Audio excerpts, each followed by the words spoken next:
हजरत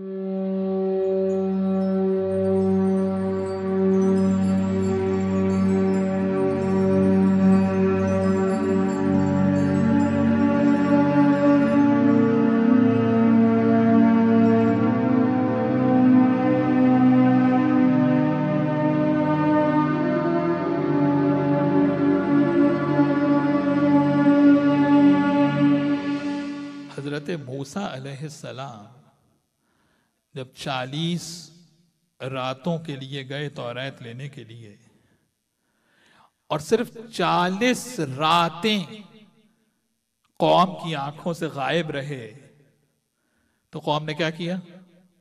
एक धात का बछड़ा बनाया और उसकी पूजा शुरू कर दी। तो देखिए, ये हर किसी के मुकद्दर में नहीं है कि हादी गैबत में हो और कौम हिदायत पे कायम रहे। कुछ बात हो रही है या नहीं? लेकिन जनाब, सर्दी बाहर हो रही है, अंदर नहीं हो रही। हाँ, तो ये जहन में रख के जरा मंडली सुनिए और एक मरतबा बुलंद तरीन सलावत पढ़िए। अल्लाहुम्मा सल्ली अला। तवज्जो है या नहीं? कुरान से पूछेंगे तो समझ में आएगा। मूसा अलैहिस्सलाम 40 रातों के लिए गए, तो कौम ने एक बछड़ा बनाया, उसकी पूजा शुरू कर दी। तो रश करे ना अपने मुकद्दर पर। वो 40 दिन बर्दाश्त नहीं कर सके, आप 1200 बरस से बर्दाश्त किए बैठे हैं और अकीदा रासिख बना के बैठे। और जब आए मूसा वापस, तो कुरान ने क्या आवाज दी? फरजा मूसा इला कौमिही गज़बान आसिफा। मूसा गजबनाक हुए। ये गजब जाती गजब नहीं था, गजब दीन ही के लिए था। दीन ही के लिए गुस्सा था, हिदायत पे न आने का गुस्सा था। अल्लाह के नबी है, मासूम है, कोई जाती इंटेंशन शामिल नहीं है मूसा का। क्योंकि हिदायत को छोड़ दिया कौम ने, तो कुरान ने कहा मूसा गजबान हुए, गुस्से में आ गए। इतने गुस्से में आ गए कि भाई को बालों से घसीटा। ये कुरान है।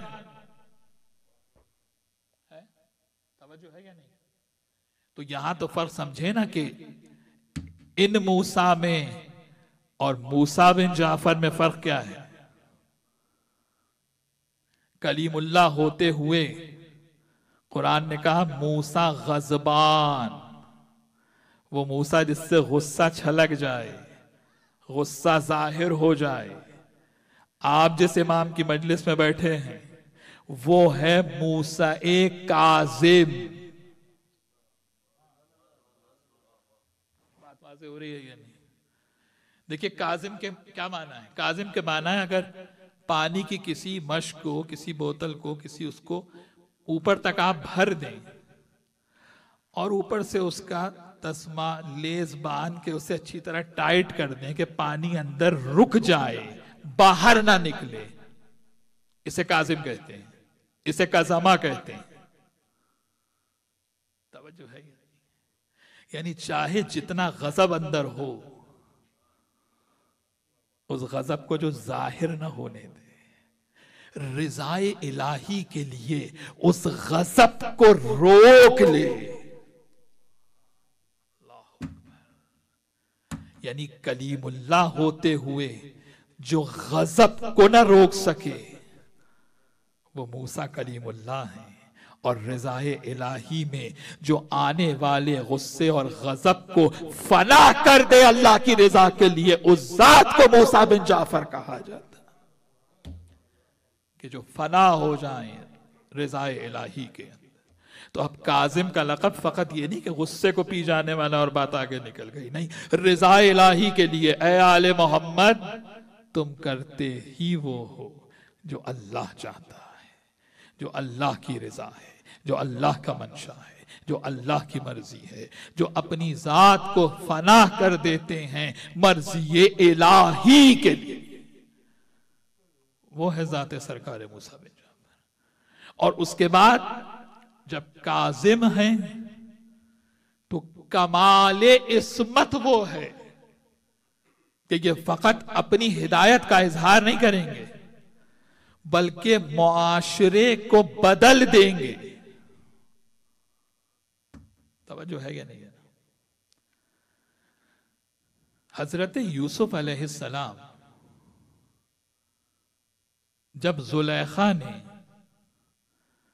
गलत इरादा किया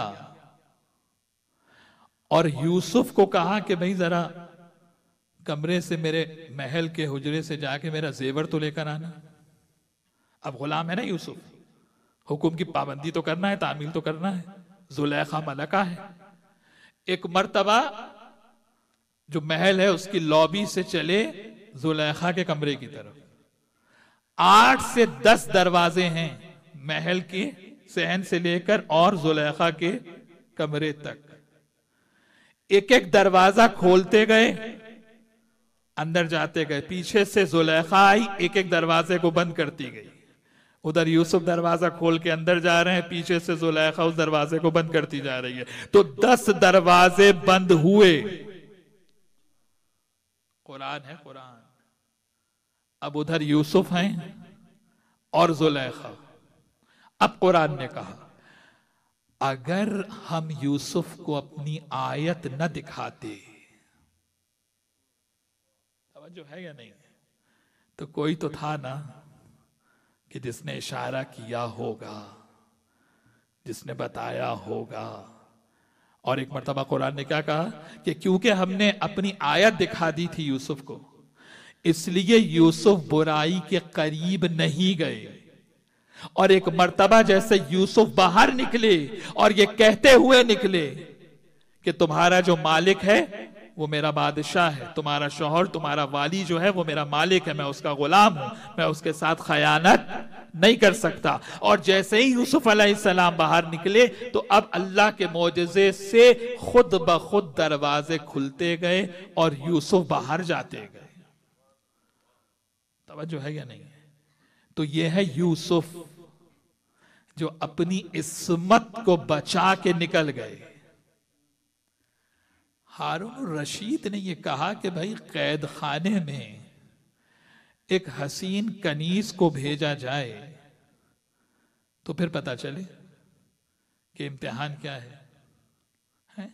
तो इंतखाब करके एक बहुत ही हसीन कनीज को सरकार मूसा बिन जाफर के कैद खाने में पहुंचाया गया। क्या देखा उसने कि जो फजर के बाद सजदे में जाते हैं तो जोहर तक सजदे में रहते हैं। तवज्जो है या नहीं? जब कुछ दिन गुजर गए तो हारून रशीद ने कहा कि भाई जरा देख कर आओ कि क्या हाल है, क्या माजरा है।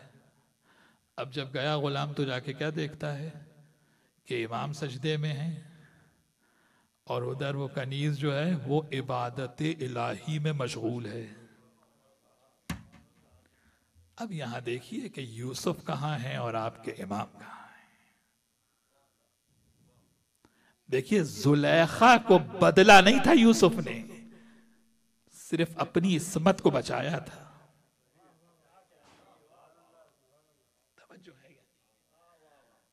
अभी अगर दावा है कि अंबियाए मा सबक से 12 इमाम अफजल हैं तो ये जबानी दावा नहीं है, तारीख के कुरान के एक एक आयत में इस दावे की दलीलें मौजूद। अब जब हारून रशीद ने बुलाया उसको, कहा भाई तुम्हें तो किस काम के लिए भेजा था, ये वहां क्या हो रहा है? कहा मैं क्या कहूं, जैसे ही मैंने उस अब्द साले को देखा आपने किस तरह से इमाम का लक़ब मारूफ है अब्द साले का, जैसे ही मैंने उस अब्द साले को देखा तो एक मर्तबा उसने मुझसे जलाल के आलम में कहा भाई तुम्हारा यहां क्या काम है, जरा सामने निगाह करो।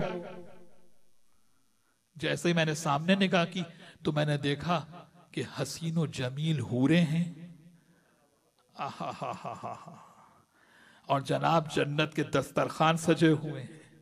और वो हूरे मुझसे मुखातिब होके कहती हैं, अरे ये हमारी तरफ नहीं देखता तो तुम्हें क्या देखेगा। इसका हमारा सिर्फ अली ने 3 तलाक़ें नहीं दी हैं, ये 12 के 12 वो है या नहीं है? इस बातुल हुदात में भी मौजूद है, इब्न शाहर आशोबे माजंदरानी ने किताबुल मनाक़िब में भी लिखा है, इसको और किताबों में भी है, मदीनतुल माजिज में भी। क्या ये हमें नहीं देखता तो तुम्हें क्या देखेगा? कहती है कि एक मर्तबा गश तारी हुआ मेरे ऊपर और मैं गिर गई।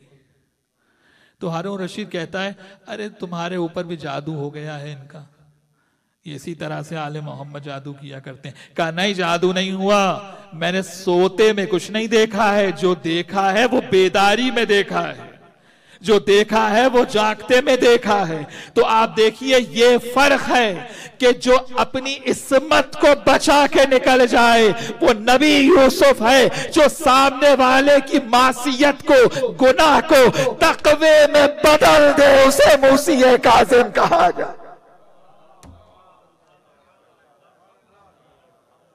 ये शान है आपके इमाम की कि जो माहियत बदल देते, जिनकी विलायत कैफियत बदल देती है। तवज्जो है या नहीं? यही सबब है कि इमाम के पास एक शख्स आया और कहा कि क्या आपका शिया गुनाह कर सकता है? देखिए कैसे कैसे सवाल पूछते थे। इमाम ने कहा कर सकता है, मासूम थोड़ी है। कहा अच्छा तो फिर उससे हम दूरी इख्तियार करेंगे? नहीं, अभी पैगाम है आज का। कहा उससे दूर हो जाएं, उससे बारात करें? इमाम ने कहा नहीं। कहा क्यों, वो तो गुनाहगार है। कहा गुनाह जाहिरी अमल है, उसकी रूह ताहिर है।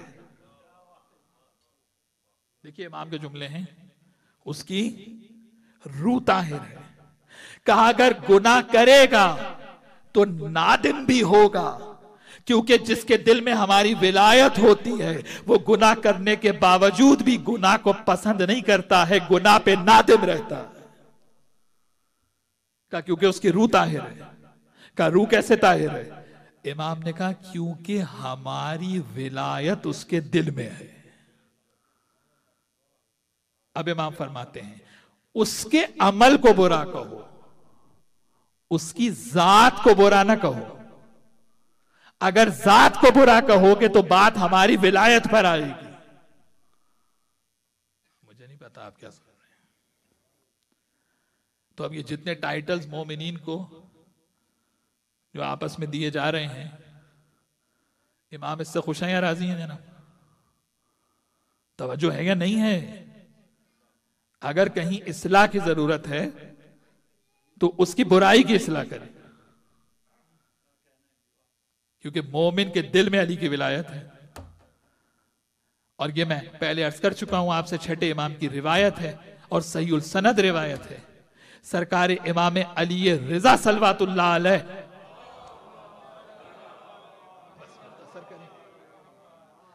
सरकार इमाम रिजा से भी रिवायत है। इमाम फरमाते हैं कि हमें तुम्हारे दिलों में जो विलायत है, हमारी जो विलायत रहती है, ये विलायत अपने शजरे तैयबा से ज्यादा महबूब है। मुझे नहीं मालूम आप आज क्या सुनने के मूड में। अलम तरा कैफा ज़रब अल्लाहु मसलन कलिमतन तय्यबतन का शजरतन तय्यबा है या नहीं? कलमा तय्यबा जैसी तहारत है शजरे तय्यबा की, और वो शजरे तय्यबा किसका है? आले मोहम्मद का, 12 इमाम का, 14 मासूमीन का। सरकार अली रजा इरशाद फरमा रहे हैं कि हमें वो विलायत जो मोमिन के दिल में रहती है वो अपने पाक शजरे से ज्यादा महबूब है। तवज्जो है या नहीं?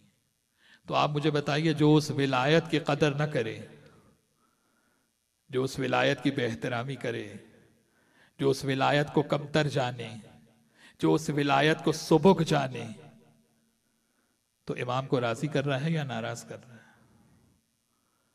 तवज्जो है या नहीं है जनाब? क्योंकि विलायत के सबब से इमाम कह रहे हैं सरकार मूसा बिन जाफर कि उसकी रूह भी ताहिर है और उसमें कमाल भी मौजूद है।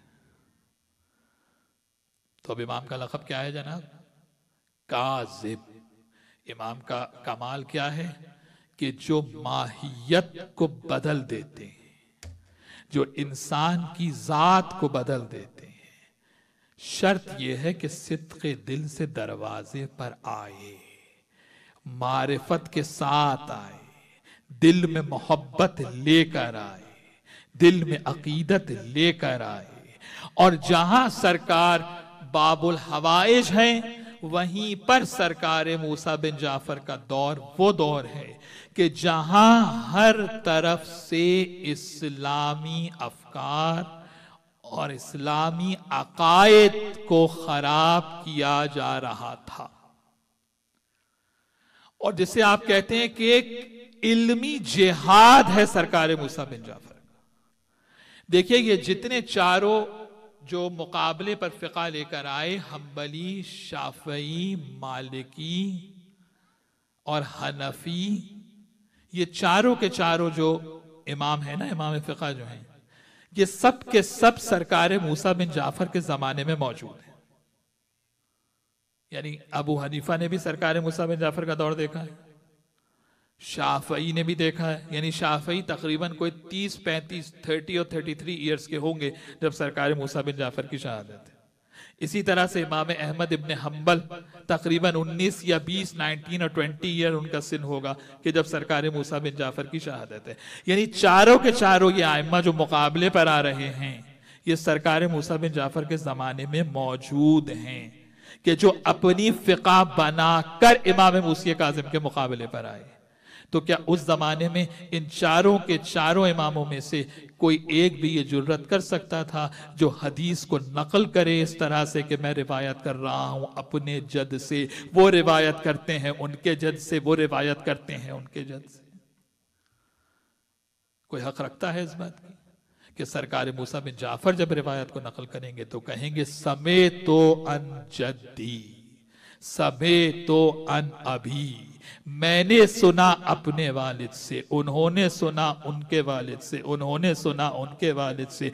यानी दरमियान में न किसी रावी का तस्करा होगा, न किसी बाहर वाले का तस्करा होगा, न किसी सहाबी का तस्करा होगा, न किसी ताबई का तस्करा होगा, न किसी के झूठे होने का तसव्वुर है, न किसी के ज़ईफ होने का तसव्वुर है।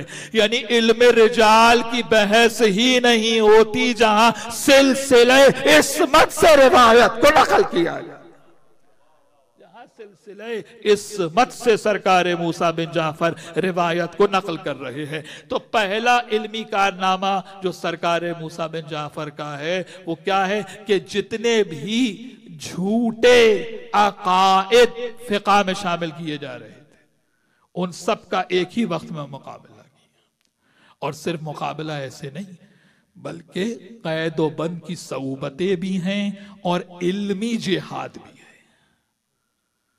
एक ही वक्त में जो दो काम करे वो सरकार इमाम मूसा काज़िम अलैहिस्सलाम की ज़ाते गिरामी है। अल्लाहुम्मा सल्ली अला मुहम्मद। अब उसके बाद जब जितने फुक़हा हैं उनका मुकाबला कर रहे और उसी जमाने में यूनानी फलसफे को तेजी के साथ अरबी में तर्जुमा करके इस्लामी मुआशरे में लाया जा रहा है, क्योंकि उससे ज़क पड़ती है आले मोहम्मद को। देखिए, ये बहुत काम की बात है। जब भी कोई इस्लाम के खिलाफ साजिश करेगा तो हमेशा वो साजिश अहले बैत के खिलाफ होगी, क्योंकि साजिश करने वाला जानता है कि इस्लाम के खिलाफ अगर काम करना है तो असल इस्लाम के वारिस ये हैं। तवज्जो है या नहीं? तो जब सरकार मूसा बिन जाफर के जमाने में जो यूनानी फलसफा तर्जुमा होकर आया कि जहां पर यह तसव्वुर पेश किया गया कि एक इल्मी इर्तिका, एक अपग्रेडेशन इस्लामी मुआशरे में हो रहा है, तो तमाम फलसफे को झुटलाना यह मकसद नहीं है, लेकिन उस फलसफाना अफकार से हुकूमत ने फायदा उठाया और तालीमाते मोहम्मद व आले मोहम्मद के खिलाफ उसको लाके खड़ा कर दिया। और जो असले दीन था, जो असले नजरिया था इस्लाम का, उस नजरिए को नुकसान पहुंचाया। तो इतना तो तय हो गया ना कि वो भी जानते थे कि असल इस्लाम जो बयान हो रहा है वो सरकार मूसा काज़िम बयान कर रहे हैं, वो सरकार मूसा बिन जाफर बयान कर रहे हैं। और जब उस तालीमात को नुकसान पहुंचाया तो वहां पर सरकार मूसा बिन जाफर का कंट्रीब्यूशन यह है कि पूरी दुनिया को यह पैगाम देंगे कि ये जो तरक्की के नाम पे, अक्ल के नाम पर, समझने के नाम पर, नॉलेज के नाम पर जो इस्लाम की शक्ल को बिगाड़ा जा रहा है, तो वहां इमाम मुसी काजिम का कंट्रीब्यूशन यह है कि सबसे पहले इमाम ने अक्लो इल्म पर डिक्टेशंस लिखवाना शुरू किए। कुछ बात वाज़ेह हो रही है या नहीं? कि जहां पर दुश्मन ये चाहता है कि फलसफे और फलसफियाना अफकार को मीजान बनाकर इनकार खुदा किया जाए, वहां सरकार मूसा बिन जाफर हुशाम इब्ने हकम को तोहफिल उकूल इब्ने शोबत हर्रानी की किताब के, जिसमें पूरे डिक्टेशन सरकार मूसा बिन जाफर के मौजूद हैं, जो इमाम ने अक्ल के मौजू पे लिखवाए। और यह भी आपको मालूम होना चाहिए कि यह कमाल आले मोहम्मद है कि जितनी भी मिल्लते इस्लामिया की हदीस की किताबें पाई जाती हैं, सही और गैर सही सब मिलाकर, तवज्जो है क्या नहीं? अच्छा, खुद ही सही भी कहते हैं, फिर सही की कोई रिवायत सुना दो तो परेशान भी हो जाते हैं। तवज्जो है क्या नहीं? जब रिवायत सुना लो तो परेशान हो जाते हैं कि भाई ये क्या हुआ। आप देखिए बुखारी की इब्तिदा कहां से है? किताबुल ईमान है। मुस्लिम देख लीजिए। अच्छा, सही मुस्लिम के तो पहले चैप्टर ही में हदीस है कि रसूल ने कहा कि मेरे ऊपर झूठ बोलने वाले बहुत हो गए हैं। ये भी कमाली है। अच्छा, इब्ने माजा को देख लीजिए, नसाई को देख लीजिए, तिरमिजी को देख लीजिए, कहीं इब्तिदा किताबुल सलात से है, नमाज का चैप्टर है, कहीं इब्तिदा किताबुल ईमान से है, ईमान का चैप्टर है, मुख्तलिफ अबवाब है। ये कमाल आले मोहम्मद का है कि जब आले मोहम्मद ने हदीस की किताब का आगाज किया तो वो किताब अक्ल और किताब इल्म से किया। तवज्जो है क्या नहीं? यानी अगर सूरह अलग की इब्तिदाई 5 आयात को सामने रखिए और उसूल काफी को सामने रखिए, तब पता चलेगा कि जहां से कुरान की इब्तिदा है वहीं से कौले मासूम की इब्तिदा, कलाम इलाही की इब्तिदा भी अक्ल और इल्म से हो रही है, और इमाम भी इब्तिदा अक्ल से कर रहे हैं कि अक्ल ही है जो जन्नत तक ले जाने वाली है, अक्ल ही है जो रहमान से करीब करती है। तो जब फलसफियाना अफकार मुसलमानों में आ रहे थे, और आज भी यही मसला है कि जिसको 4 लफ्ज आ जाएं सबसे पहले आले मोहम्मद के मुकाबले में आके खड़ा हो जाए। अच्छा, सबकी बात नहीं कर रहा हूं, जहां कोई एकेडमिक डिग्री आ गई सबसे पहले तो बारगाह आना छोड़ेगा। सबकी बात नहीं कर रहा हूं, आपके तवज्जुह से पैगाम कहीं और देना है। तवज्जो है या नहीं? कि जहां पे जरा सा अक्लो इल्म करीब आ गया तो सबसे पहले दीन से दूर हो गए। इसी काम की इब्तिदा सरकार मूसा बिन जाफर के दौर में हुई और फलसफियाना अफकार को मीजान बनाया गया कि देखो ये जो यूनानी फलसफा है ये है असल तरक्की, इसमें है अपग्रेडेशन। ये जितने मौलवी लोग बैठ के बातें बना रहे हैं इसमें कोई तुम्हारे लिए निजात और तरक्की नहीं है। इमाम मूसा बिन जाफर ने इब्तिदा अक्ल से की और बताया कि याद रखो जो जितना साहिब अक्ल होता है उतना अल्लाह की जात को पहचानता चला जाता है। यहां से इब्तिदा।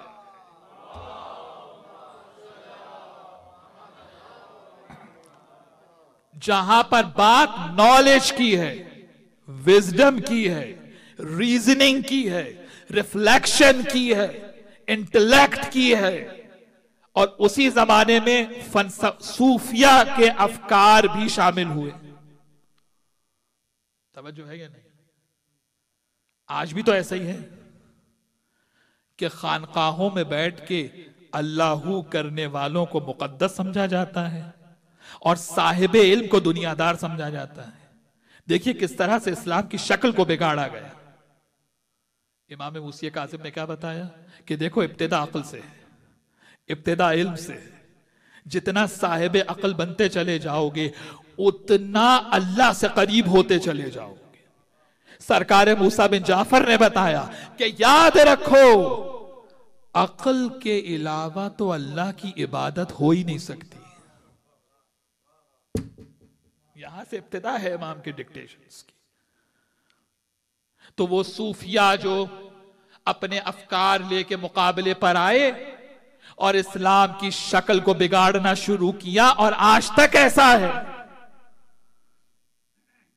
कि इकबाल की आप देख लीजिए कि साहब वो कूद गया इश्क और अकल खड़ी देख रही है बेचारी। ये आले मोहम्मद की तालीमात के खिलाफ बातें हैं जी। आले मोहम्मद की यहां इश्क का कोई तसव्वुर नहीं है, आले मोहम्मद की यहां अकल का तसव्वुर है, इल्म का तसव्वुर है, नॉलेज का तसव्वुर है, रीजनिंग का तसव्वुर है, समझ का तसव्वुर, हिकमत का तसव्वुर है। कुरान भी या अकल की बात करता है, या इल्म की बात करता है, या हिकमत की बात करता है। और उसी आयत को मैंने इब्तिदा में पढ़ा आपके सामने, और इसी आयत मुबारका को सरकार मूसा बिन जाफर ने जब अक्ल और इल्म पर डिक्टेशंस लिखवाए, और तोहफिल उकूल जिसका मैंने हवाला दिया है आपको, जिस किताब का, ये इंग्लिश में भी इसका ट्रांसलेशन आपको इंटरनेट में मिल जाएगा। नौजवान बच्चे जाके पढ़ें, जिसको जो जबान पसंद है उस जबान में जाके पढ़े कि सरकार मूसा बिन जाफर ने किस तरह से अक्ल पर और विजडम पर डिक्टेशंस लिखवाए। और इब्तिदा में कुरान की 25 आयत मुबारका, 25 वर्सेस, 25 आयतों से सरकार मूसा बिन जाफर ने इस्तदलाल किया है और बताया देखो अल्लाह अक्ल को इस्तेमाल करने का हुक्म देता है और अक्ल निजात का मीजान है। मुसलमानों ने नहीं समझा, गैरों ने समझ लिया। तवज्जो है या नहीं? क्योंकि अक्ल और इल्म की बात आले मोहम्मद ने की।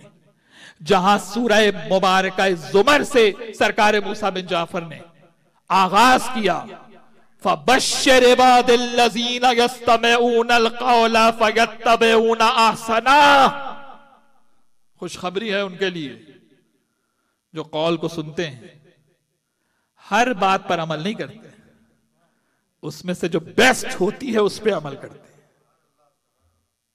यानी खुशखबरी है ही उसके लिए जो हर सुनी सुनाई पे नहीं चलता, पहले अक्ल इस्तेमाल करता है कि इसमें से सबसे अच्छी बात कौन सी है, फिर उस पर अमल करता है। फयस्तमिऊनल क़ौल फयत्तबिऊना अहसना उलाइकल्लज़ीना हदाहुमुल्लाह व उलाइका हुम उलुल अलबाब, यही हैं कि जिनको अल्लाह ने हिदायत दी है और यही साहिबान अक्ल है। इस तरह से आले मोहम्मद से जब कुरान को दुनिया समझेगी तब समझ में आएगा कि कुरान किस हिदायत की तरफ रहनुमाई कर रहा है, कुरान करीम किस कमाल पर ज़हन इंसानी को मुतवज्जे कर रहा है कि जब तुम अक्ल और शऊर को इस्तेमाल करोगे तब हिदायत के रास्ते पे चलो।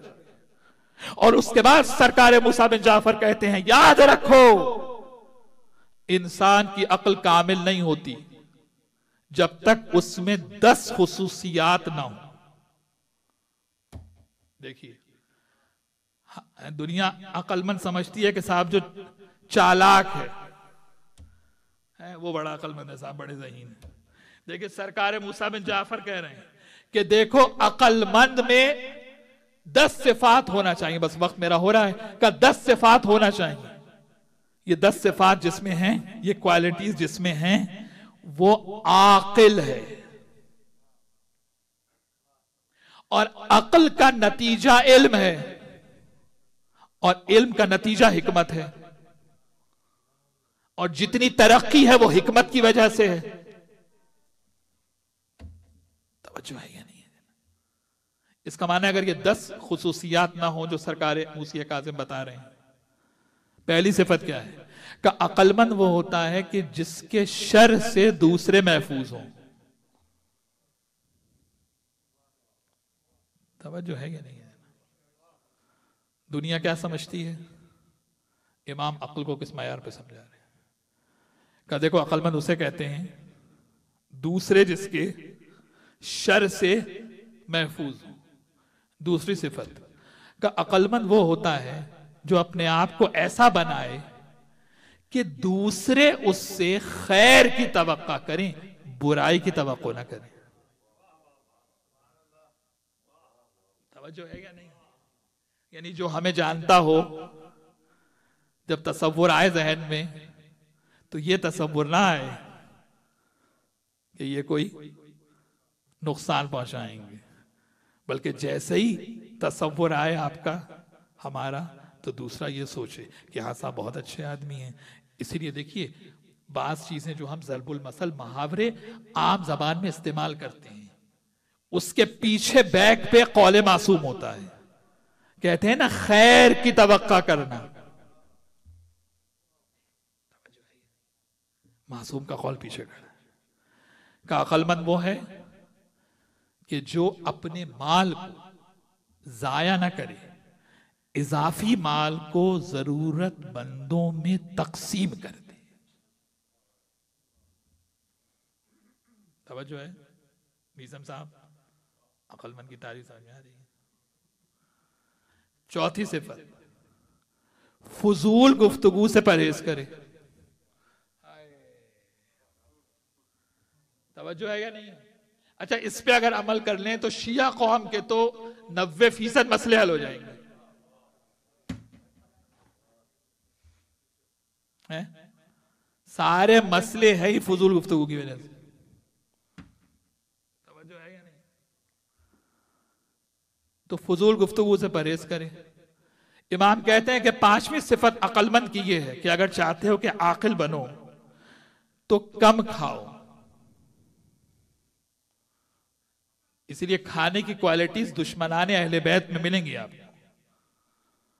हाँ, यहाँ ज्यादा नहीं खाना है। आज आप देखें ना साहब, वो डाइटिंग और साहब वो फला फास्टिंग और ये फास्टिंग, अब सब जदीद चीजें आ गई ना। इमाम मूसा बिन जाफर उस जमाने में बता रहे हैं, भाई ज्यादा खाने वाले को अहमक ही समझा जाता है, नहीं समझा जाता है? अरे भाई वजन बढ़ेगा, मोटापा आएगा, बीमारियां और ये और वो और दुनिया जहान के चक्कर।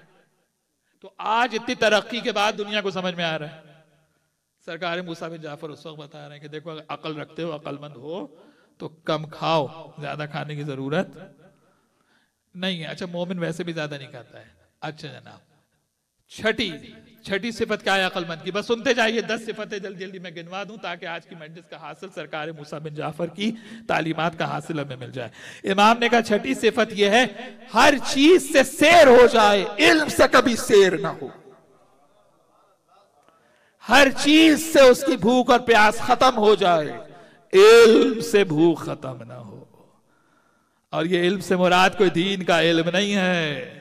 हर इल्म जो कायनात के अंदर पाया जाता है, दरियाफ्त दूसरों की है, ईजाद आले मोहम्मद की है। दूसरों ने तो दरियाफ्त किया है। जो बाबे मदीनतुल इल्म पे आए ही ना और ताला लगा के उसे बंद कर दे, तो वहां पे तरक्की का तो कोई सवाल पैदा। ताला क्यों कहा मैंने? आजकल मामू जान का बड़ा ख्याल आ रहा है ना उम्मत को। कह रहे हैं साहब अली दरवाजा है, फला साहब दीवारें हैं, फला साहब छत हैं, और उनके लिए फरमाया कि वो बाबे मदीनतुल इल्म का ताला है। जब ताला लगा के दरवाजा इल्म का मुसलमान बंद कर देंगे तो तरक्की क्या खाक होगी? जी, हालत ही मुकद्दर के अंदर आएगी या नहीं आएगी? है? इमाम ने कहा इल्म से सैर मत होना। अल्लाह की हमराही में, अक्लमंद कौन है भाई? अल्लाह की हमराही में जिल्लत कबूल कर ले, दुश्मन खुदा की हमराही में इज्जत को कबूल न करे। तवज्जो है या नहीं? वो है अक्लमंद। फिर इमाम फरमाते हैं भाई 8वीं सिफत अक्लमंद की क्या है? शान और शौकत को पसंद ना करे, तवाज़ो को पसंद करे, इनकिसारी को पसंद करे। हम्बलनेस को पसंद करे। ये ना चाहे कि साहब मैं बहुत बड़ा हो जाऊं, ये चाहे कि तवाज़ो रहे, इनकिसारी रहे, दूसरों से झुक के मिले, बाअखलाक हो के मिले, तो अक्लमंद कहलाएगा। क्या समझ आ रहे आया साहब? अब नवी सिफत क्या है? दूसरों की खूबियों को ज्यादा जाने, अपनी खूबियों को कम जाने। और यहां हो रहा है उल्टा। देखे ना, जब भी तो अक्लमंद नहीं है। अक्लमंद जब होंगे जब इमाम के कहने पर अमल करेंगे। भाई यहां सारी सिफतें अपने अंदर नजर आ रही हैं और दूसरे में कोई सिफत ही नजर नहीं आ रही। इमाम कह रहे अपनी खूबियों को कम जानो, दूसरे की खूबियों को, दूसरे की क्वालिटीज को ज्यादा जानो। 10वीं सिफत जनाब, कहा अपने आप को बेहतर ना समझो कि मैं सबसे आला हूं, सामने वाले को बेहतर समझो कि न जाने इसमें इतनी खुसूसियात होंगी जो मेरे अंदर नहीं है। कहा जब दूसरे को बेहतर समझोगे तो तुम्हारे अपनी सिफात और कमालात बढ़ते चले जाएंगे।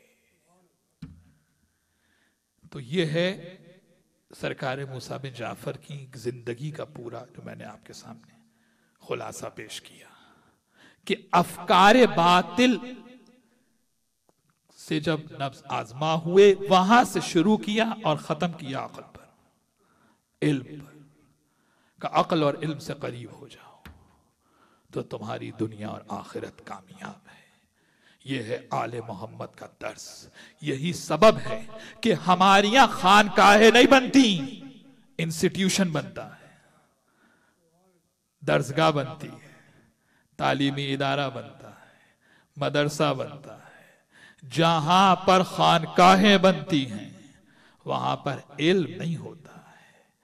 इल्म तो वहां होगा जहां दर्स व तदरीस हो, जहां हुसूल इल्म के जराए मौजूद हो। ये शान सरकार मूसा बिन जाफर की।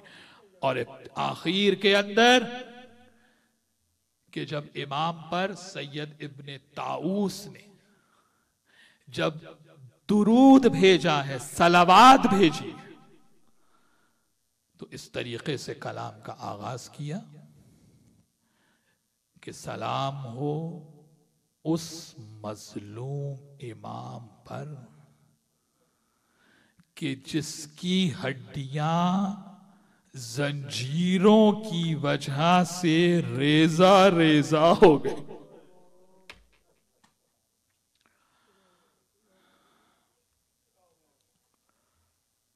अज़ादारो, ये जुमला कयामत है सरकारे मूसा बिन जाफर की। ये जियारत का जुमला नहीं है जो आप दुरूद पढ़ते हैं सरकारे मूसा बिन जाफर पर। अल्लामा मोहम्मद इश्तिहारी ने सोगनामा आले मोहम्मद में भी इस सलवात को लिखा है, सैयद इब्ने ताऊस ने भी इस सलवात को लिखा है कि अस्साकिल मरजूस बिहिल्किल क़ुयूद,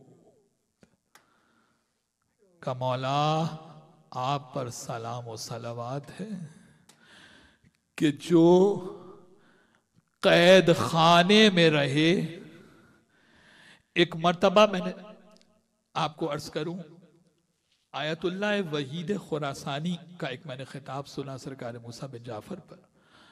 वो फरमाते हैं कि किसने ये कह दिया कि मूसा बिन जाफर कैद खाने में थे।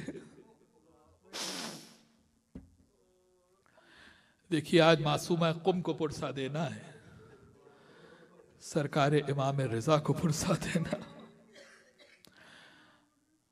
कुछ लम्हे ज्यादा हो जाए तो बात नहीं है, लेकिन कोई आंख ऐसी न बचे आज के जिससे आंसू न बहे। सरकार आयतुल्लाह वहीद खुरासानी फरमाते हैं, अरे ये कह देना काफी नहीं है कि कैद खाने में थे। इमाम की जियारत का जुमला है अस्सलामु अलल मज़ून फिल ज़ुलमिल मतानीर। अरे सलाम हो उस मजलूम पर जो जिंदान के तहखानों में रहा।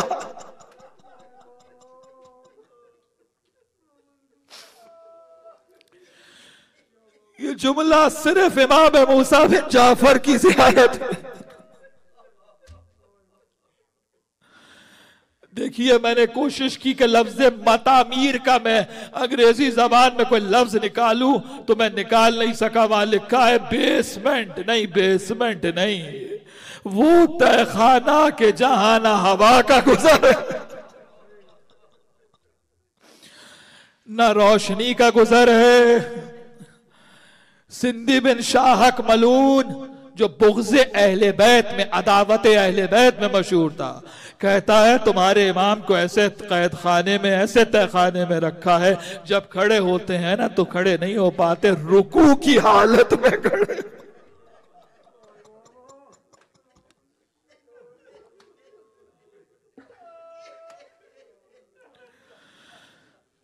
ये इमाम मजलूम के लिए जुमला है, यंतकिलु मिन दार मिन सिजन इला सिजन। मूसा बिन जाफर वो इमाम मजलूम है, एक कैद खाने से दूसरे कैद खाने, दूसरे कैद खाने से, जिसकी जवानी पीरी असीरी में गुजर गई। अज़ादारों, आयतुल्लाह ज़िया आबादी बहुत बड़े आरिफ थे, हाल ही में उनका इंतकाल, उनका विसाल हुआ है। वो फरमाते हैं कि सरकार बाबुल हवाइज की मजलूमियत की मुशाबहत शहजादी फातिमा जहरा से भी है और मौला हुसैन से भी।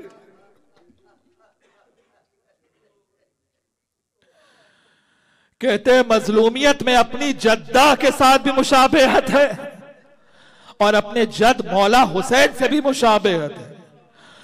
का बीबी पर दरवाजा गिराया गया, पसलियां टूटी, मूसा बिन जाफर की जंजीरों ने हड्डियों को तोड़ा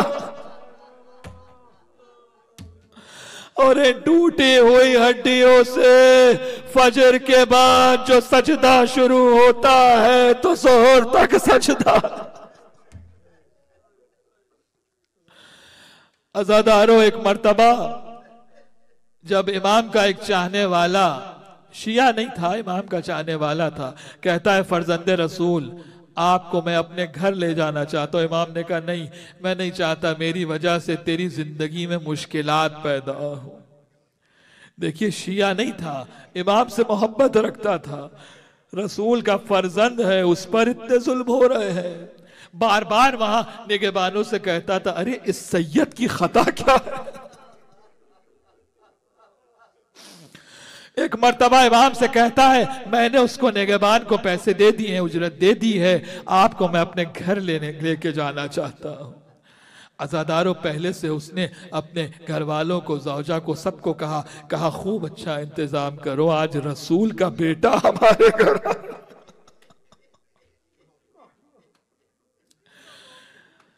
इमाम एक शब रुके हैं उसकी, जब सुबह हुई ना, कहा मुझे दोबारा जिंदान में जाके छोड़ा, मैंने उस कैद को इंतखाब किया है। कहता है फर्जंदे रसूल कोई गुनाह हो गया, कोई कोताही हो गई, आपकी शान में गुस्ताखी हो गई। कहता है नहीं। कहा तू जिस मोहल्ले में रहता है ना, वहां से मुझे अजीब व गरीब आवाजें आती हैं, वहां मुझे गाने बजाने की आवाजें।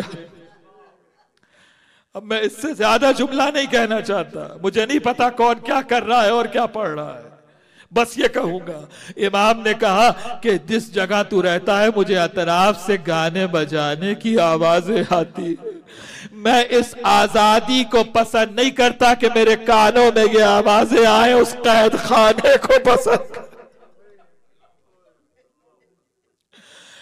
अज़ादारों, दूसरी मुशाबहत हुसैन इब्ने अली से है।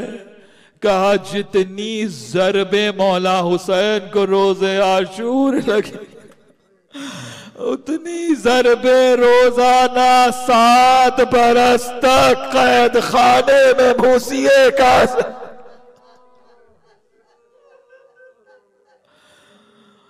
अज़ादारों, जब चल रहे थे ना और मदीने में मस्जिद नबवी से इमाम को जब गिरफ्तार किया गया, एक मर्तबा इमाम कहते हैं मुझे इतनी मोहलत दे दे, मैं घर में जाके अपनी बच्चियों से खुदा हाफिजी कर। एक मर्तबा मलून कहते हैं कहा कि जमानत कौन देगा, अज़ादारों, कोई मुसलमान आगे बढ़ने को तैयार है। सामने एक यहूदी रहता था, वो आया, उसने कहा मैं जमानत देता हूं। किस चीज की जमानत देना है? इमाम ने कहा बस मैं अंदर जाके अपनी बच्चियों से खुदा हाफिज़। वो यहूदी कहता है अजीब कमाल है, कहता है मैं बरसों से सैयद के घर के सामने रहता हूं, मुझे आज तक पता ही नहीं इसके घर में बच्चियां भी रहती। ये है, ये होना चाहिए सादात का किरदार, शियों का किरदार। बस अज़ादारों, जब एक कैद खाने से दूसरे कैद खाने में जिसका भी कैदी बनाता है हारून और रशीद, वो बदल जाता है। ये कमाले इस्मत है कि जहां पर जरा सी भी हिदायत की रकम रमक होती है वो कैफियतों को बदल देते। बस आखिर में जब उस मलून सिंधी बिन शाह की कैद के अंदर रखा गया कि जो नासबी मलून है, एक मर्तबा जब इमाम को जहर दिया गया तो इमाम कहते हैं हाँ मुझे मालूम है कि 3 दिनों के बाद मेरा रंग सफेद हो जाएगा, जिस्म का खून खत्म हो जाएगा। एक मर्तबा जब तबीब आया, इमाम ने कुछ कलाम नहीं किया, एक मर्तबा अपने हाथ को आगे बढ़ाया, उसकी निगाह सफेदी पर पड़ी, कहता है फर्जंदे रसूल खून खत्म हो चुका।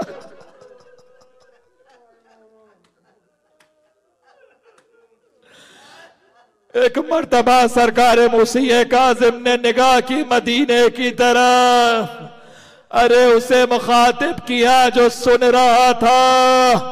इमाम रिजा की आंखों से आंसू बहना शुरू हुए, बहनों को जमा किया, कहा भैया रो क्यों रहे हो? कहा आज हमारा बाबा हमसे जुदा हो रहा है। अज़ादारों, जो अपने लवाहिकीन के लाशों को, अगर जो अपने बाप के लाशे को दफन किया, माँ के लाशे को दफन किया, एक मर्तबा जरा सोचो कि जिसके जवान बेटे हो, जिसके लाखों चाहने वाले हो, 4 मजदूर बुलाए गए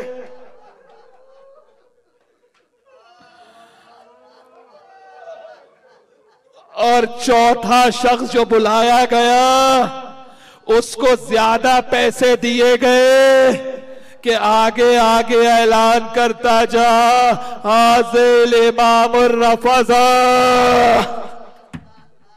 अरे ये राफिजियों का इमाम मारा गया। बस अज़ादारों, बाबुल हवाइश का ताबूत आएगा। एक मर्तबा जब लाशे को लाके बगदाद के पुल पे रखा गया, रात का वक्त है ना, हारून रशीद चाहता है काफिले गुजरेंगे, लाशा पामाल हो जाए। जब सुबह होगी तो किसी के पहचान में नहीं आएगा। इमाम अहमद इब्ने हम्बल उस जमाने में साहिब फतवा थे, उनको भेजा हारून रशीद ने और अशरफियों की थैली दे के भेजा, कहा जाओ जाके लिख दो कि ये अपने तबाई मौत मर रहे हैं। ये अहमद इब्ने हम्बल का कंट्रीब्यूशन है। एक मर्तबा गए, चादर को हटाया, बाहर निकल के सर पीटते हुए बाहर आए, का कैसे लिखूं, सर से पैर तक तो ताजियानों के निशान, सर से पैर तक तो दुर्रों के निशान।